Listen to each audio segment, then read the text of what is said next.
Thank you very much, David. I'm very grateful for this invitation. It's nice to be here. As David said, I'm president of the American Statistical Association. And today I'm going to tell you a little bit about the ASA, our mission, who our members are, how we're organized. I've then taken the opportunity to draw some parallels with the Royal Statistical Society, of which I've recently become a member in the last year. Unfortunately, I haven't drawn those parallels with the three societies that we heard about yesterday. I'm going to talk a little bit about some preliminary collaboration that we've begun between the ASA and the RSS, and then I'll close the session with what I think some of the open issues are for the discipline, and particularly for professional societies. So let me tell you, seems to want to go forward too. I'm not quite sure why that is. But in any event, I'll just tell you about who we are. We were founded in 1839, so we're just a little bit younger than the RSS. We're the second oldest professional society in the United States. We had some notable early members, including Florence Nightingale and a couple of U.S. presidents as well. Our mission, much like the mission of the statistical societies that we heard about yesterday, sort of has a couple of key points. It's to support our members in excellence in statistical practice. As usual, we have various meetings, publications. We also try to improve statistical education at all levels in the U.S., all the way down to kindergarten, what we call K through 12, as well as undergraduate and graduate education as well. The fourth or fifth bullet there, use statistics to enhance human welfare. This is more outward facing, and I'll say more about that later in the talk. We really want to be involved in statistics at all levels of society and have an impact. From an independent perspective as well, which I think is one of the challenges that a society faces. I took the opportunity to look at the mission of the RSS, so I'm beginning to learn about it as a new member. And not surprisingly, you see some similar dimensions to the RSS mission. I sort of consolidated or abbreviated the mission of the RSS. It tends to be a little more verbal in their presentation. But again, they want to nurture statistic with publications. They have standards and courses accreditation, and I'll come back to that later. That's something new for the ASA this year. And again, you see there, promote statistics in society at large is a similarity with the ASA. Let me tell you something about the membership. We're the largest professional association of statisticians in the world with 18,000 members. I was rather proud of that, but as David pointed out to me yesterday, the U.S. has 5 times the population of the UK. The RSS has 7,000 members, so we should be closer to 35,000. And we share with some of the societies mentioned yesterday some challenges in recruiting and retaining members, and I'll say a little bit later what we're trying to do to help with that. We do have 4,000 student members in the ASA. We've had a drop in what we call regular members, that is, people who've already entered their work life. We've increased student membership, and that's kind of balanced to sort of maintain an 18,000 level there. But one of our challenges with those student members is to keep them when they enter their professional work life as members. We also have sort of institutions, schools, colleges, universities. And even though we're the American Statistical Association, we have 2,000 members outside the United States, many from Canada, but also all across the world. Here's some statistics. This is a rather busy slide, but just to try to give you some idea who we are. The majority of our members come from academic walks of life. We think about our association as having 3 main segments: academic, industry, and government. And in fact, we rotate our presidency through those 3 segments. I happen to be the industry, the business president. I'm followed by an academic president, then we'll be followed by government one, and so on. We cycle through. About a third of our members are women. 25% are Asian. It's interesting to know that 50% of the graduates in the U.S. in master's and PhD are Asian every year. So it's a large part of our membership. Our largest specialization is biostatistics. I think we heard that yesterday also from one of the other associations.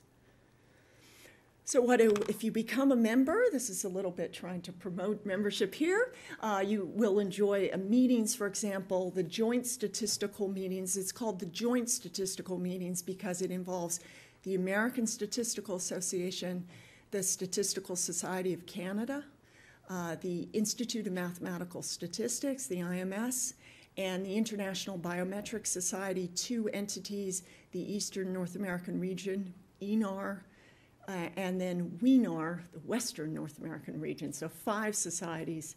And we actually had 2 new societies join us this year in August at the joint statistical meetings, the International Chinese Statistical Association and the International Indian Statistical Association joined the joint statistical meetings this year. We also have a lot of regional and thematic meetings throughout the year, much like the RSS does. Now, this slide, again, a little bit trying to promote membership, but I'm going to come back to this later. There's much more about being a member of the ASA. The ASA is your community. It represents you in the wider statistical profession. I think this is one of the messages that we have to get to the younger members of the profession, and I'll come back to that later in the talk. So here's the organization of the ASA. We have a board of directors, but the 3 main driving forces in the ASA are sections, committees, and chapters. So that board of directors has 16 members, again, a rather busy slide. I'm a member of the board. I'm actually the chair of the board right now as the president. The key point here is there's only one member of the board, the executive director, who is not a volunteer. Much like all of the statistical societies, we're really driven by volunteerism. Because the ASA is so large, we actually enjoy a large permanent staff. I think we have about 38 staff members in the ASA. So because we are so large, we're able to enjoy the professional and paid services of a staff, unlike some other statistical societies, which are almost entirely volunteers. But we do depend on a large part on volunteers, such as myself, to serve in these roles. So again, going back to the organizational entities, committees, we have over 70 committees that address all sorts of issues, such as we have the Committee on Minorities in Statistics, or professional issues, Committee on Ethics, Committee on Privacy and Confidentiality. We have many committees that link us to other societies where we have representatives. We have 22 sections in the ASA, the section on statistical computing, the section on statistical education. I could go on. Those are specific research interests in the society. We have 74 chapters across the United States. These are geographically located, so you could be a member of the Washington Statistical Society, for example, if you lived in Washington, D.C. So these are the ways that people become involved in the society. It's very large. There's a lot of different passionate groups, and we need to try to encourage that energy. It's often difficult to get your arms around all the things that are happening in the society. So let me turn now to the ASA strategic plan. In 2008, we rewrote our strategic plan. It hadn't been redone in about 10 years in the ASA. It has 8 different topics within it, and I've listed them here. We think of the strategic plan as kind of the roadmap that ties together all the different parts of the ASA. Because we have people such as myself who are only in office for a certain period of time, and then they turn over to new officers, we sometimes lose the continuity across ensuing years. We do have that staff that stays constant. But what the plan does is it allows us just that roadmap that we've all bought into, and I think it's really been wonderful. I was the first president that had the advantage of this plan. Now I'm going to have a slide that's going to seem a bit out of place in the talk. I'm going to focus for a moment on visibility and impact in policy making. My own career has been in public policy, so this is a particular interest of mine. But also, as you heard in just the previous talk in the UK Science Advisor, he talked about the changes that Obama has made in the U.S. administration, I really think the time is now, from a United States perspective, to really have an impact on policymaking as a professional society. We're not quite as far advanced as the RSS is, I think, in terms of having an impact, but this is really a focus of the ASA now. Our challenge is, I think, partially the U.S. statistical system. So I wanted to say something about this, and this may connect with our latter talk when we hear about EuroStat. So there is no single national statistical office in the United States. There is a chief statistician of the United States, Catherine Wallman. Her office is at the OMB. I'm sorry to use an acronym. That's the Office of Management and Budget in the United States. She has a relatively small staff. I think it's less than 10. She has statutory authority and responsibility to coordinate the statistical agencies in the United States, but she does not have authority to oversee them. And she doesn't control their budgets. Now, there are 14 principal government agencies that are denoted as statistical agencies. Those are agencies whose primary purpose and mission is statistical activities, the collection of statistical data and the analysis of it. You will have heard of many of them. The Census Bureau in the United States, for example, is one of those 14 statistical agencies. The Bureau of Labor Statistics is another one. The National Agricultural Statistical Service, NASS, is another example. They are members of the Interagency Council on Statistical Policy, the ICSP, which Catherine Wallman, Chief Statistician of the United States, chairs. It's important to know that there are 70 other, roughly, agencies that have statistical activities that embody at least $500,000 worth of activity. So many other agencies are doing statistical things. Let me give you an example. I do a lot of work in evidence-based medicine, health services research. The primary agency for that is the Agency for Healthcare Research and Quality, AHRQ, which is an agency within Health and Human Services in the United States. They do a lot of data collection, but they are not denoted a statistical agency. So I think one of the challenges for the ASA is kind of where do you connect into the government? If you want to advocate in an independent, autonomous way, where is your communication point? We coordinate with the chief statistician because the last thing we want to do is, say, write a letter. We wrote a letter supporting the appointment of Robert Groves as census director. We want to make sure that we have alerted various components of the government. But because of this very amorphous, complex setup, we have to be very careful how we step. We don't have one direct communication point, is my point. And I've made a statement down at the bottom there, which is something that I said when I took office, which is that the ASA must serve not only its members, but also the nation. I think as an association, we have been a bit inward-looking, serving the statistical community, and we need to be outward-looking as well. So I took the opportunity to look at the RSS business plan or strategic plan, and there you see its key points. And interestingly, again, not surprisingly, the key points of the RSS plan connect to the ASA one.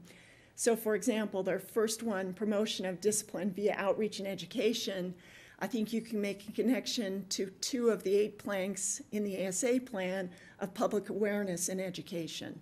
And I've done the same, you can see throughout there. So you can see that the RSS plan is very similar to the ASA plan. And I think this provides the opportunity for collaboration because it's not surprisingly, we have the same mission. So the avenues by which we're trying to get there are similar as well. Well, so I've known David for, we're trying to figure it out, I think probably about 20 years. So we both got in this office of president, and we began to think about, because we had this personal and professional relationship, could we have more collaboration between the 2 societies? So the first thing we did is we made sure we were called the same thing. It was very surprising to us that despite the fact the 2 societies are slightly different in age, David and I are both the the 104th presidents of our two societies. You might wonder, and this is a slide that I've stolen that David gave, you might wonder, how could this be true? Well, it turns out that the different societies have had different presidential terms. The solid line is the RSS. They've had pretty similar presidential terms over the history. They began in 1834, 5 years. We started in 1839. The ASA, several presidents in the beginning had very long terms.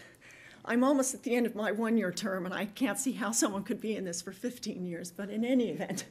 Now, in about the early 1900s, the ASA started to have a one-year term of presidency. So we've actually crossed in 2009. We're both the 104th presidents. Now, we were very proud of this until we determined that the two presidents after us, who are Bernard Silverman in the RSS and Sastry Pentula in the ASA, are actually both the 105th presidents, but we're the first. So this was our first collaborative effort. But to be more serious, we've done some other things. We invited David and Martin Dougherty, who's the executive director of the RSS, to come to the joint statistical meetings in Washington, and they did.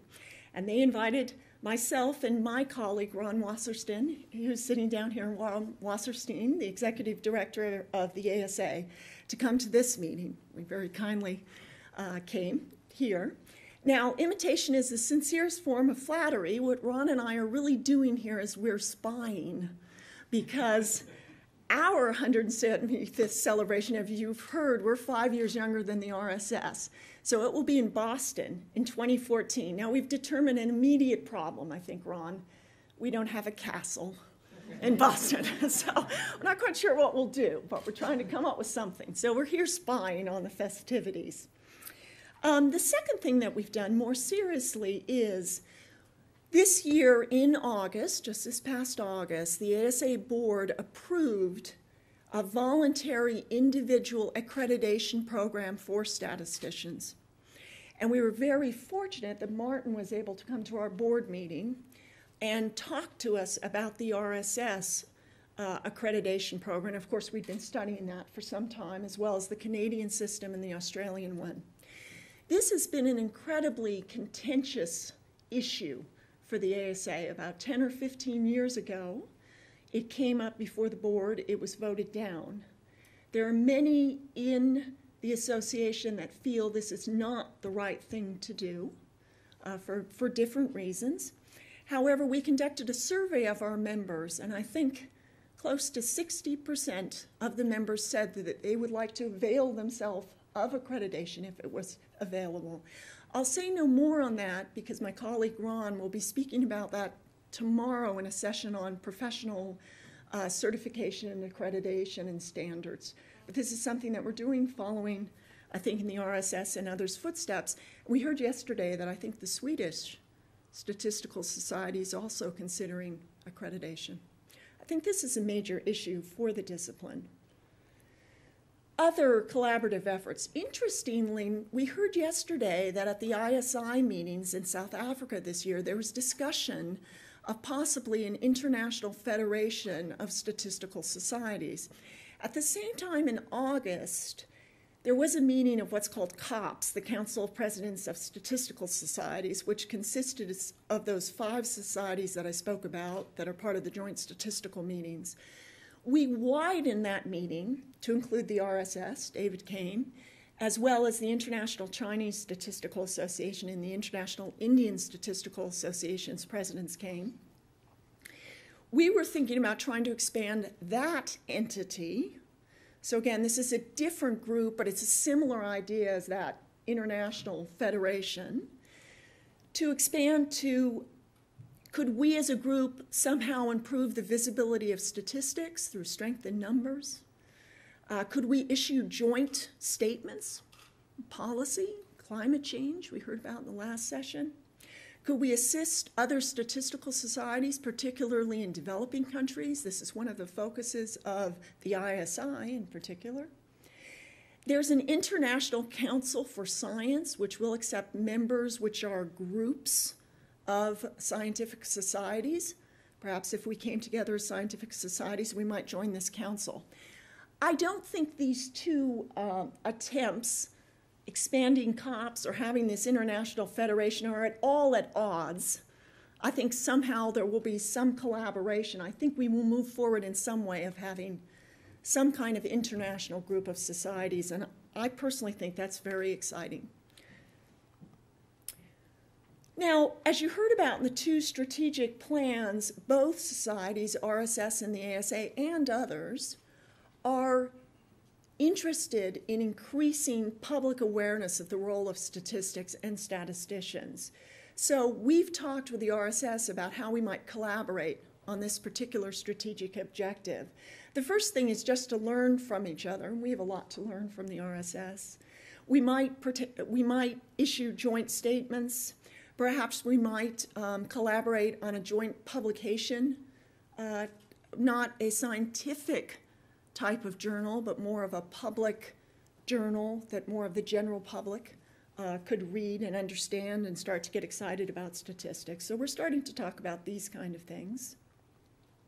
So now I'm going to just take a brief moment to talk about what I see as the challenges facing the discipline. This is from an entirely personal perspective, but I think it ties into statistical societies and what we're trying to do. There's been a recent series of articles in the American Statistician. In May, there was an article by Emery Brown and Rob Cass, What is Statistics? I think we really face, and David Cox talked about this in his opening plenary, kind of an increasing fragmentation, if you will, of the discipline. He talked about increasing specialization and fragmentation. He talked about the need for intellectual cohesion. I think it's very exciting in the discipline to see statistics used in all different sorts of fields, but how do we come together as one discipline? What is statistics? Is it data mining? Is it this? Is it that? How do we bring those communities together? American Statistician editor John Stufkin had an editorial in the next issue of TAS in August where he talked about this abundance of opportunities, which are both a blessing and a curse for the discipline, I think. So what is statistics? How do we define it? In the US, we are very worried about what we call the statistician pipeline.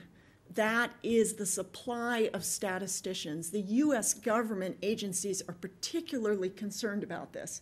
Whenever I go to presentations by someone from the Centers for Disease Control, the CDC, or the Census Bureau, they'll quote the following source of statistics. In 5 years, 45% of the government statisticians will retire. These type of statistics. I don't know if they're similar in the UK, but there's a real generational cohort effect, and people very worried, where is the next generation of statisticians going to come from? It's also evident in industry. Pharmaceutical companies are worried about this as well, surprisingly, but you see this voiced in the government and in industry. In that paper by Brown and Cass, they talk about statistical education and its accessibility. There's another paper in the August issue, which I really like, by Xiaolin Meng, who's the chair of the statistics department at Harvard, where he talks about efforts at Harvard to kind of expand statistical education and make it more of a required component of undergraduate education. And he's a wonderful title, What Do We Do Now? And over the next 50 years, we're now desired and feared in statistics. So talking about that, how do we make ourselves better teachers of statistics that can often turn off the beginning student? So I think increasing the statistician pipeline. But now turning back to societies, we have a challenge, and I hope we can learn from the French Society, which talked yesterday about the fact that their membership is increasing and what they've done to increase it. But the RSS and the ASA have both identified membership as a challenge. I think the RSS is increasing in membership. We're kind of staying steady in the ASA, but we definitely see this as an ongoing challenge. Our biggest challenge in the ASA is that young generation of statisticians, the next generation of statisticians. We've recently added a couple of sections. Remember, those are our smaller communities that have to do with particular research interests, one on statistical learning and data mining, and the other on statistical programmers and analysts. That's really appealing to the master's level statisticians in the ASA. But I think there's something about the way we're communicating to this next generation, starting to use Twitter and blogs and sort of virtual communities. We've now started on the ASA website, ASA communities where people can connect. I think we need to learn to better use those communication venues. And then I've written this bullet again, which was on an earlier slide. It is about what we give to this next generation of statisticians. We provide X, Y, and Z, excuse me. But it's also about communicating to them that professional societies are their community. It's their voice in the world, and that they have a responsibility to be part of that voice. They are that voice. How do we make it clear to them that they are a vibrant and an important part of the society? We have much to learn. We've been very excited by seeing the Young Statisticians group in the RSS, and I think one of the societies yesterday, I don't know if it was the French one, you have a Young Statisticians, and maybe the Swedish and Italian as well. That's something that the ASA hasn't done, and we should do. So that's an example of us learning from the other societies. So I think I'll stop there. Thank you very much. Thank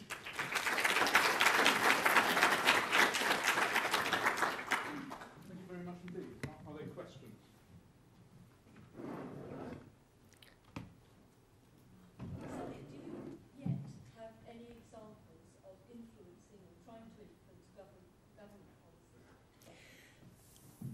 We have written in the past 1 to 2 years a number of letters, much like David has done. We heard today about the swine flu letter that you've written.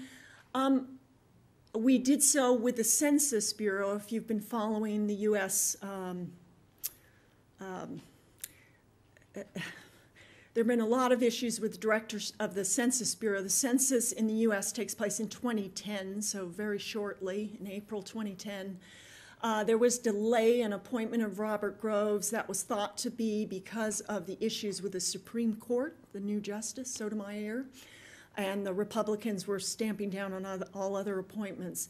I think we may have had a little effect there on starting to move things through. We were actually this is interesting. In the hearings on Bob Groves' appointment, he is a political appointee, so he has to go through hearings. One of the senators said, I have here an endorsement from the American Statistical Association. I've never heard of them before, but isn't it wonderful we have such an association? So, you know, any publicity is good publicity, but I think it's limited, our effect. Would you, Ron is our executive director.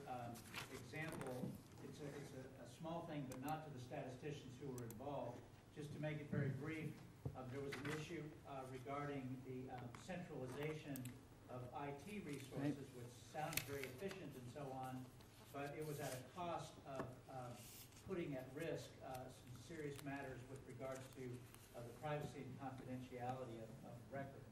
Yeah. So we have been able to have an influence in protecting statisticians and protecting the people who report their personal data to the government.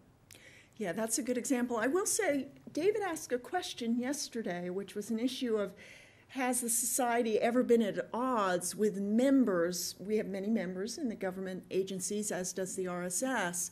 We have had complaints from members about our speaking out, that this is not the place of the American Statistical Association. It is a scientific society. They see this as advocacy, and there's a delicate balance there. I think, but I personally would prefer that we speak out with, carefully. But thank you for that question. Oh, yes. May I ask about links with the National Academy of Sciences in the United States? Because I think perhaps statisticians in the United States are quite successful in being asked to chair major committees, so they Yes. Partly attribute to the association. Yes, I happen to be a member of the Committee on National Statistics, which is the umbrella committee under which various panels are put together of the sort that you speak of. So I've actually brought the association to CNStat, as we're known, and started to talk about how we can better coordinate and collaborate. For example, one of the things that the Committee on National Statistics is very concerned about is that many scientific committees are put together and do not have statistical representation. And one of the things that the ASA can do is provide candidates ideas of who could be put forward. So we're trying to move forward in that direction as well. That's a good idea. Thank you. One last question? I'll just comment that I was interested to hear your comment about complaints from people in government saying, complaining about this, because my experience as an academic working quite closely with people in government is that people have wanted professional bodies, independent bodies, or just independent statisticians to speak out. So I've had experiences of, we do the work together, we write the paper together, then you write the paper just by you to say the things we can't say. Right. And we look back at the 19th century, that quite clearly our society was speaking out all the time. But then, that the early members were people who are not statisticians, they were people in high places. Gladstone had 6 fellows of the RSS in his cabinet, and he was a president. Right.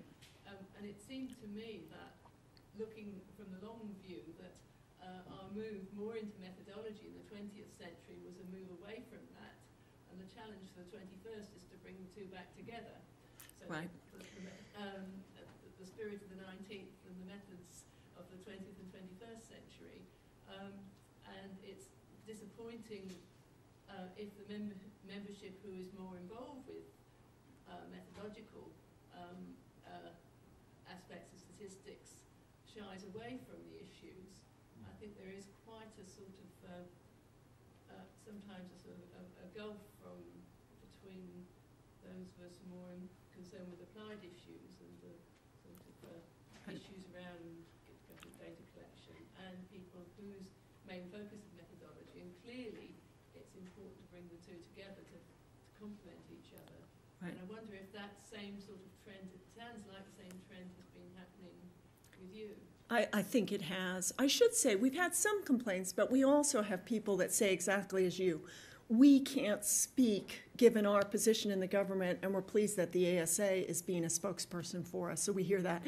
For example, in the IRS example with the IT centralization, speaking to the statisticians there, they were very interested in our support or our coming out against this centralization. It was helpful to them. So we hear that as well. But also, people had people in high places. Florence Nightingale knew all the Right. people. No. Didn't need to join the Statistical Society for it to write a letter for her. Right. No. So I think that's, and as we come from different roles, just another concern.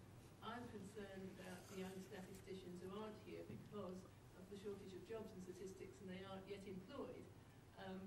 There's a cliche to say we're short of statisticians, but I'm struck when I place adverts for embarrassingly short contracts that the young statisticians who haven't got jobs, who are out of work, who are well qualified, but you can only employ one of them for this miserable 6-month contract, apply. So I think there is an issue amongst young statisticians who isn't here, who doesn't get in, and that's something that we keep trotting out about. There's a shortage of statisticians. I'm not sure there is at the younger level of getting the first job and the experience. Mm-hmm. One final question, Greg. Just one comment and then a kind of question. Talking about shortages of statistician recruitment difficulties, I think it was an economist, maybe even Keynes, in the 1920s, referring to the servant problem and to difficulty recruiting servants. That all it takes, and changing it, to rectify a shortage of statisticians is to pay statisticians what they are worth. Right. And then linking that to the point about recruitment of members, Mm-hmm. you referred very interestingly to the voluntary accreditation process. What other things, what other new services have you got that you're promoting for members to encourage people to see it as a Right. value, an increasing value to being in this association? Well, let me just say, before I answer that question, just in response to your point, one of the challenges that U.S. government agencies have, and I'm not sure it's the same in the U.K., is most of them are not allowed to hire non-citizens permanently. And given that a large majority of graduates in the U.S. are non-citizens, that's compounding the problem, on top of lower salaries in government and so on. So that's a problem that they're facing. I'm not sure they're going to be able to change that, the citizenship. And going to your question, what services do we provide? Our journals, for example, we've gone to online access and looking at other electronic publication, as many societies are. We're adding a new meeting that will be focused on statistical practitioners, because many feel that the joint statistical meetings, which had 6,800 attendees this year, very, very large, is just too amorphous, and they like to go to smaller meetings. There are many other smaller meetings during the year. We've provided new sections. You've heard about these online communities that we have, but we should do more, and we need to learn from the French and other societies and what they're doing. So we've tried to increase our services. Yeah. Thank you very much. Can we just thank Sally again? Good morning, ladies and gentlemen. I am very honored to speak here at this conference, and I would like to stress that it's for the first time that EuroStat is represented at an RSS conference, and I think it's very good, especially nowadays, because it's very much in line with our policy in EuroStat, and our policy is to reach out. We would like to cooperate much more closely with the scientific community, and this type of communication could be very useful for that. I prepared a speech for you today because I understood that that should be a speech, and as a discipline official, I tried to follow. So I should apologize for that, but I will try to present my speech in a lively way. The focus should be on statistical challenges which we official statisticians are facing. I will focus at the European Union, but I think many of these challenges can be observed also in other countries, and I could say all over the world. So to structure my speech, I would like to start with a list of challenges and then explain how we managed to address these challenges in the past and what we would like to do now, so to present also some future plans. I think some issues mentioned by Sally will come up in my presentation as well, especially the need for joining resources for working together and so on. You will see. So, what I would like to present to you is a kind of list of challenges. We have to constantly expand our statistical services to serve an ever wider range of users. We have to adapt our statistical program almost permanently to new societal developments. And adaptation means almost always an extension of what is covered by official statistics. We have been speaking about so-called negative priorities for many, many years, but it's extremely difficult to agree, especially in the European context, with a broad variety of users, what kind of statistics could be stopped. We have to improve the reliability, timeliness, and accessibility of our results. We have to cut our own operating costs and reduce the burden for our respondents. We have to strengthen the credibility and authority of our institutions. We have to increase the transparency of all our operations, from concept development to metadata dissemination, from data collection to statistics dissemination. This list is impressively long, but these challenges are obviously not new. On the contrary, they have been many years part and parcel of our normal business as official statisticians. We had to deal with them in the past, we have to deal with them nowadays, and most likely they will stay with us in the future. So, how did we address these challenges in the past? We exploited advances in information technology. IT improvements were useful on basically all accounts.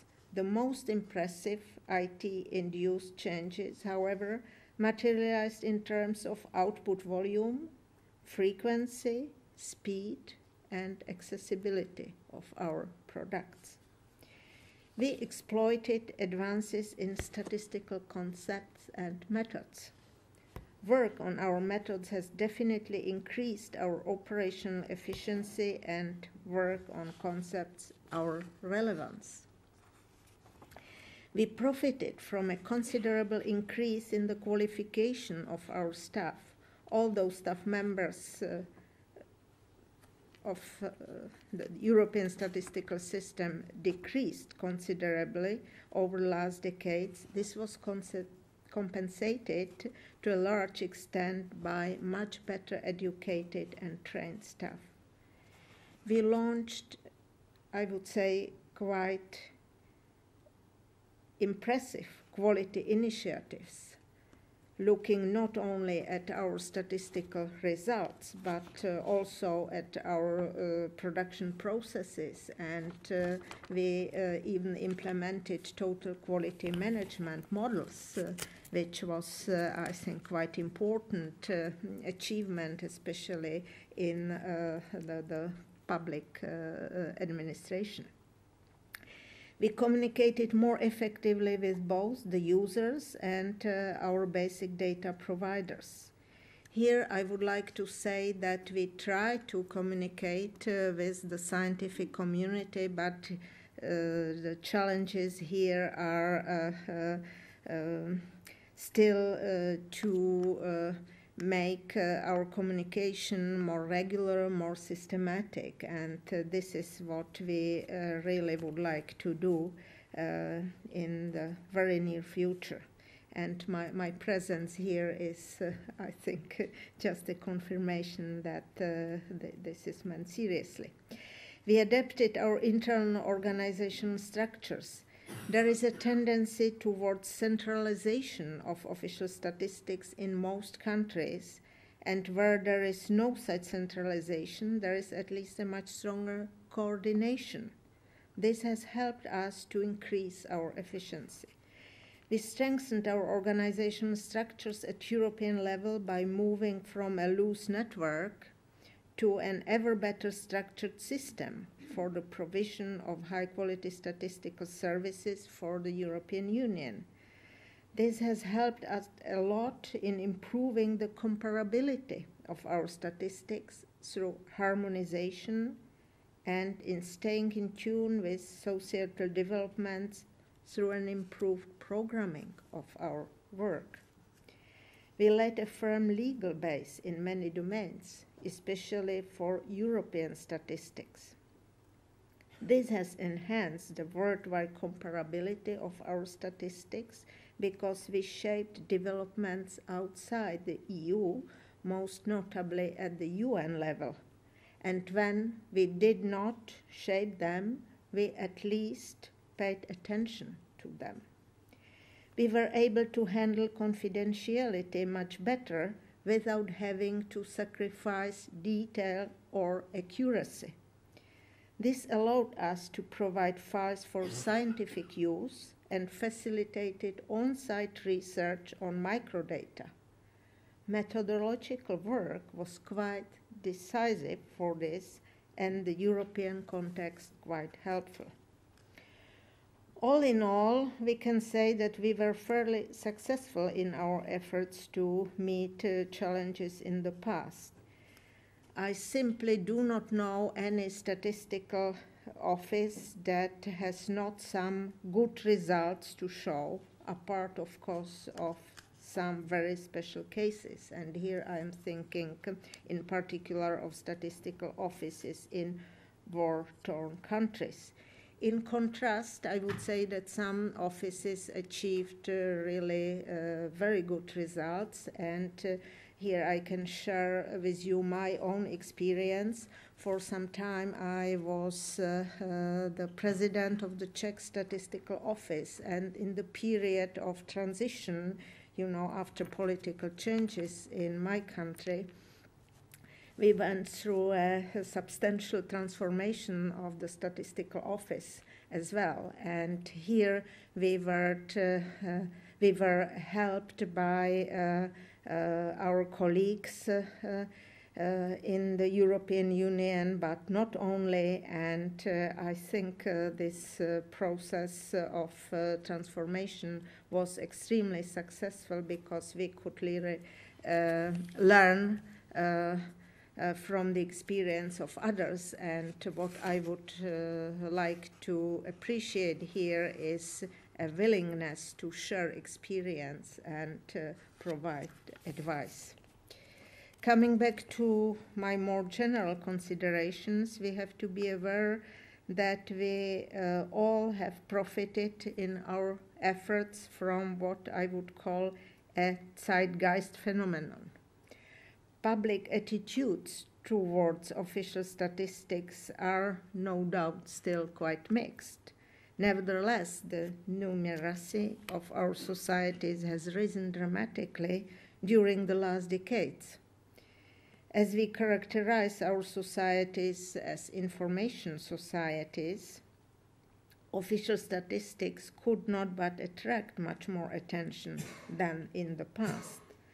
The general climate was simply quite favorable, and this despite the fact that the financial resources devoted to official statistics declined considerably in recent years.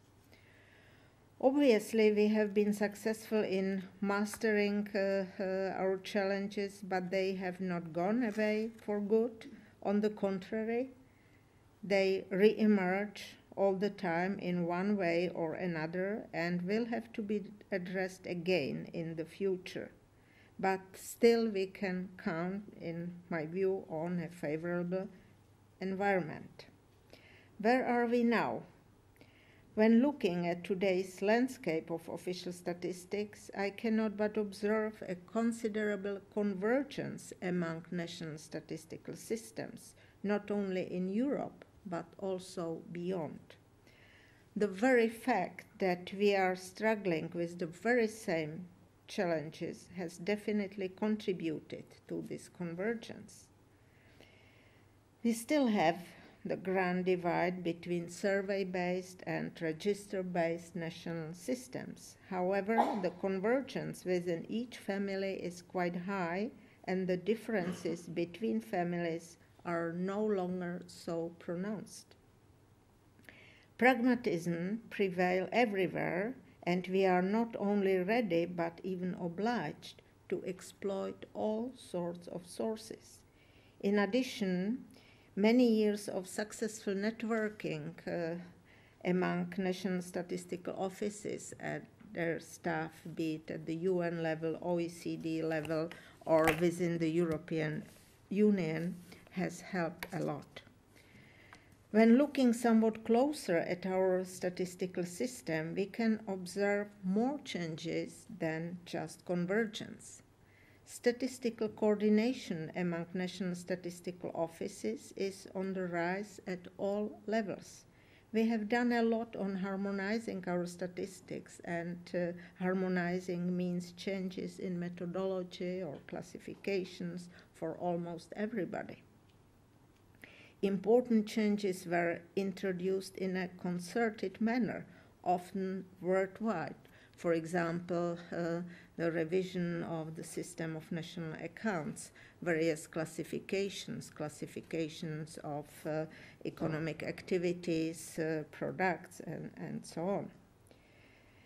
And the need for coordination was definitely nowhere higher than among statistical offices in the European Union, as we have to provide a lot of statistical information that is essential for EU policy purposes, from policy design and implementation to policy conduct and evaluation. So here I think we are very much in the business how to be relevant for EU policies, and this is really a big challenge, how to stay relevant on one hand and to maintain our professional independence.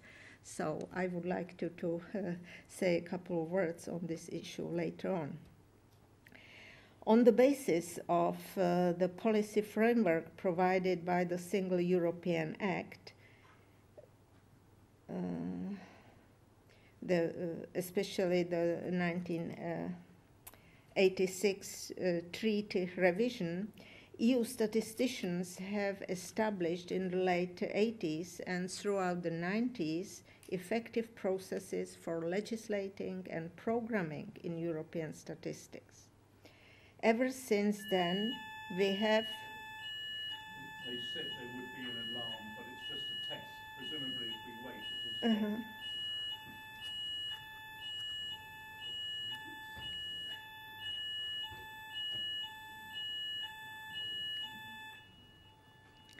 So, since then, we have been referring to our network of national statistical offices managed by EuroStat as the European statistical system.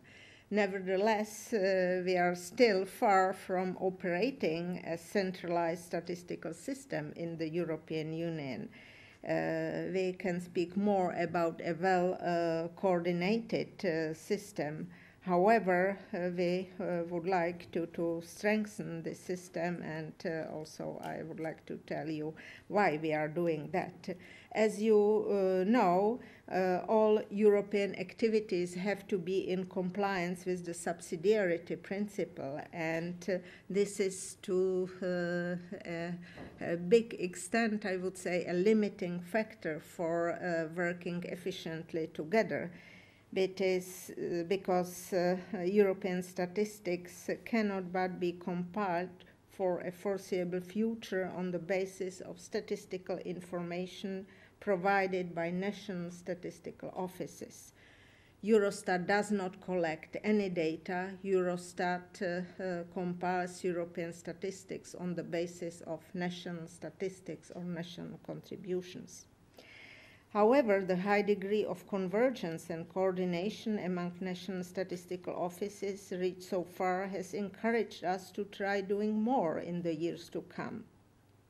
As we all pursue quite similar objectives and work under fairly similar conditions, we cannot but find similar solutions to our mostly common challenges.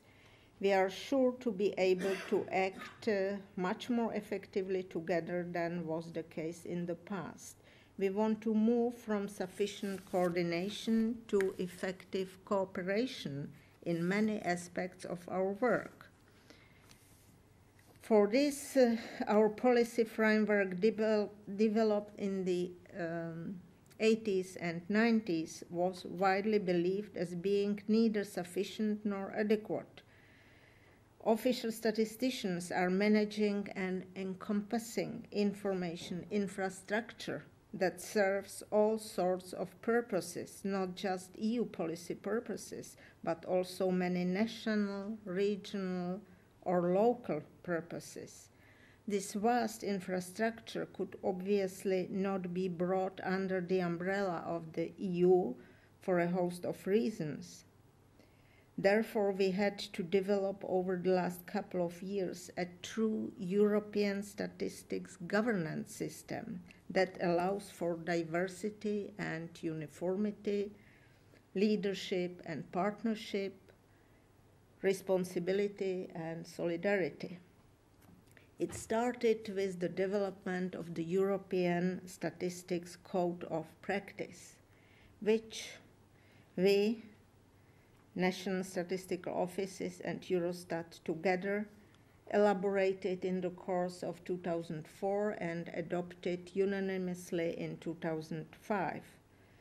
The code deals with our institutional framework, with quality of processes and quality of products.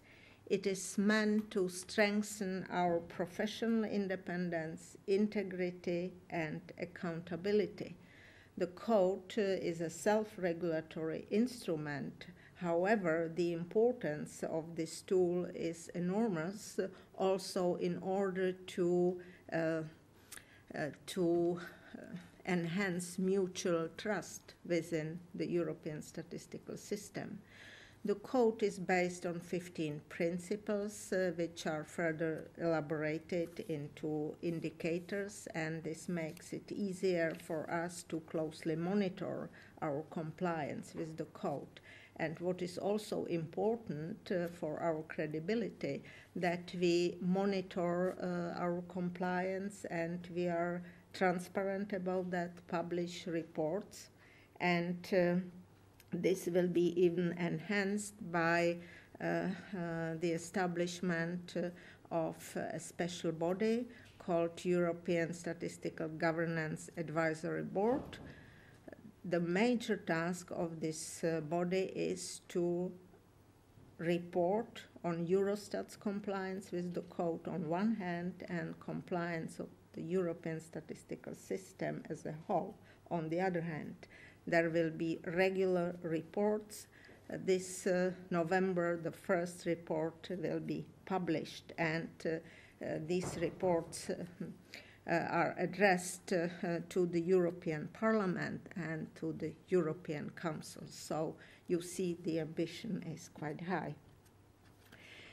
We revised our umbrella regulation on European statistics, which created the legal basis for the European statistical system and makes it possible for us to cooperate much more closely within the system. In addition to that, this revision of legislation was done simultaneously with the revision of an umbrella legislation for the European system of central banks. As you may know, some European statistics are also provided by central banks. And we aim at an enhanced cooperation between the two systems for the sake of efficiency and quality of our results. And one of major achievements in this area is a possibility to share confidential data. This is an enabling legislation. It will need, of course, the support of some special sectoral legislation, but this is a kind of breakthrough because, you know, confidentiality is really one of the fundamental principles of statistics. And after that, I think we will be in a good position really to improve the way we work together. So I am running out of the time, so let me present some directions where we would like to go in the context of the EU. And I would like to limit myself to two areas, the first one being reduction of operating costs. So for all production processes in the European statistical system, we have to rely on national tools, more or less. Only in exceptional cases we have jointly developed tools. So this has to be changed. you can imagine this is really a big challenge, but the new legislation makes it possible for us to work on that. But it, of course, needs a lot of political support in individual member states for that. It's clear that it needs much more than harmonization of methods and promotion of best practices. We have to stop reinventing nationally all the time our statistical wheels. Reduction of the response burden. This is a big topic in the European Union, and statisticians are really challenged. We know that there is a big difference between real costs and perceived costs. We have problems with the perception. The reality is less dramatic. Our studies show that official statistics represents less than 2% of all administrative costs, but we have to do something to show that we are responsive. So we have some approaches developed for that. In many cases, we can live with less detailed statistics with a lower frequency at national level. For example, in the area of short-term statistics for European monetary policy. For that, we developed a so-called European sampling, this approach which reduces the burden for member states and also increases timeliness of our products. We go for some flash estimates in situations we have sufficient coverage, especially information from big countries, but you can imagine that there are political problems linked to that, and not everybody is happy with such an approach.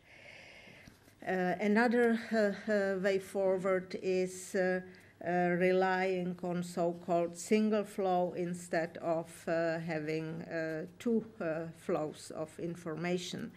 A good example could be the intra-EU trade, so-called EuroStat.